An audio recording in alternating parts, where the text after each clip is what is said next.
परिवहन व्यवस्था को सिर्फ सड़कों और रेल तक सीमित न रखते हुए अब सरकार पानी के रास्तों पर भी विकास की नई इबारत लिखने जा रही है।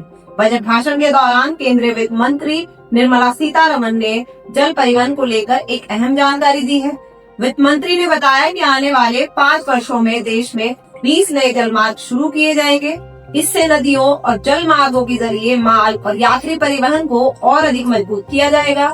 जल मार्गों के विस्तार से जहां एक और परिवहन का दबाव सड़कों और रेल से कम होगा, वहीं दूसरी ओर लागत में भी कमी और समय की बचत जैसे फायदे भी सामने आएंगे।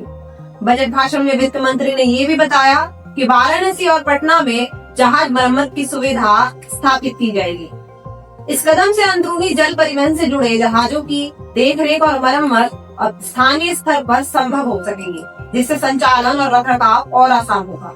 इसके साथ ही बजट में एक और महत्वपूर्ण घोषणा की गई है।